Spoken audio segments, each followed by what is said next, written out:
Good morning. I am Arunjeet Singh Barrister from New Zealand. Today I am going to share some information about visitor visa policy from the Immigration New Zealand. People who are genuinely interested in visiting New Zealand for various purposes such as holidaying or sightseeing, or to meet their relatives or friends who are in New Zealand, or for any other purpose like business exploration or for event or organizing or attending an event in New Zealand, they may apply for visitor visa up to a total of 9 months. Generally, the generic instructions with regard to visitor visa are that applicant must be a genuine applicant, and he must be a bona fide applicant intending to visit New Zealand for a lawful purpose, and he must have sufficient funds to maintain himself or herself during their stay in New Zealand on visitor visa.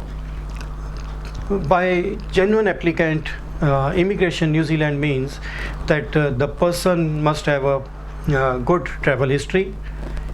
He must have strong socio-economic incentives back at home, particularly a good employment history and some property or society which is important for the applicant to return back to the home country.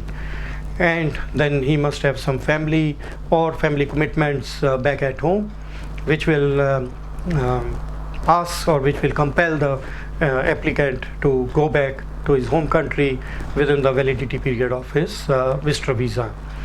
And by bona fide applicant, it means that the applicant must have sufficient funds to maintain himself or herself during the period of his or her stay in New Zealand.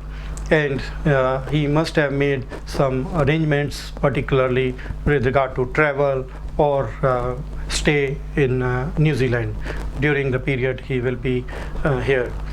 And apart from that, the purpose of visit must be lawful. By lawful purpose, it means that the applicant must have some reason why he wants to visit. If he wants to visit New Zealand for sightseeing and holidaying during season, Christmas or winters, that's a lawful purpose.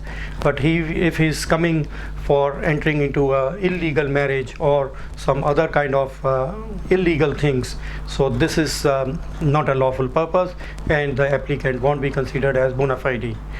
And bona fide applicant would be honest to the immigration in respect of his travel history, in respect of his health and character issues, in respect of his financial commitments or financial situation, and he must provide all the genuine and valid documents to prove that he is a bona fide applicant. And if the applicant has a relative or a friend in New Zealand who is permanent resident of New Zealand or a New Zealand citizen, he or she can get a sponsorship from the New Zealand resident or permanent New Zealand citizen. So by these conditions, if an applicant satisfied the Immigration New Zealand about his being a genuine applicant and being a bona fide applicant and having strong socio-economic incentive to return back to his home country, he has made some travel arrangements and accommodation arrangements while he will be in New Zealand. He has some research about the purpose for which he is coming to New Zealand. That would be considered by the Immigration New Zealand while assessing the application. And if the immigration officer is satisfied that he meets the requirements of a visitor visa policy, then visitor visa can be granted up to a maximum period of 9 months, but generally it is granted for 1 to 3 months. And then if the applicant needs to extend his visitor visa while he is in New Zealand, he can do so if he has a genuine purpose for that, and if he has sufficient funds to maintain himself or herself during the period of his stay in New Zealand. These were the basic requirements for a genuine applicant or a bona fide applicant for a visitor visa. There may be few questions, particularly how one can prove that he has a strong socio-economic incentive back at home.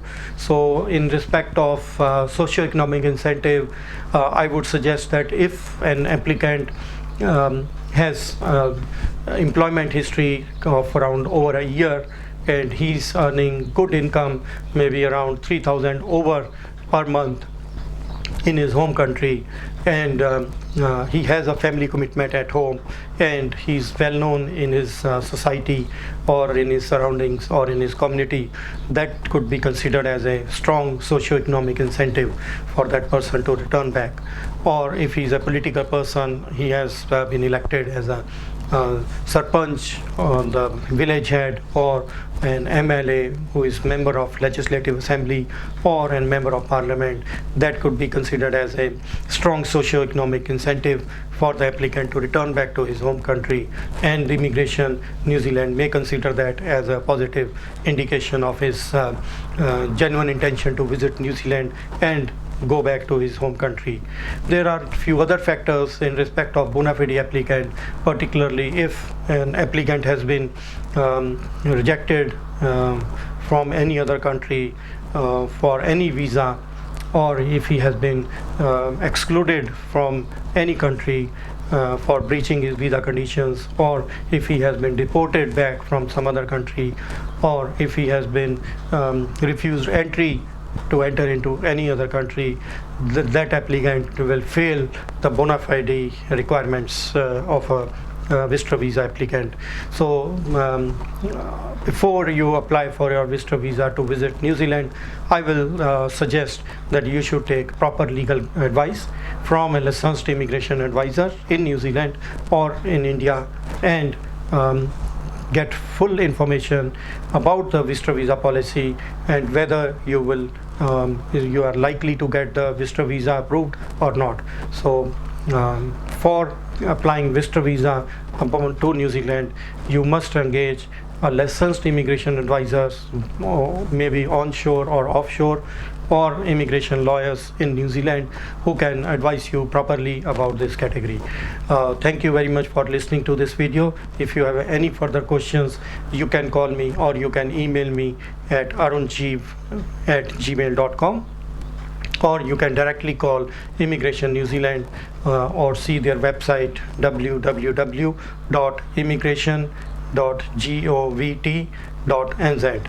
There are frequently asked questions on the website of Immigration New Zealand which could throw important light on the policy of our visitor visa, and many of your questions can be replied in that frequently asked questions. So do some research, take some time to find out whether you are eligible to apply for a visitor visa to visit New Zealand, and whether it is likely that you will get a visa or not. I again thank you for viewing this video. If you have any questions, you are most welcome to contact me. Thank you. Bye bye.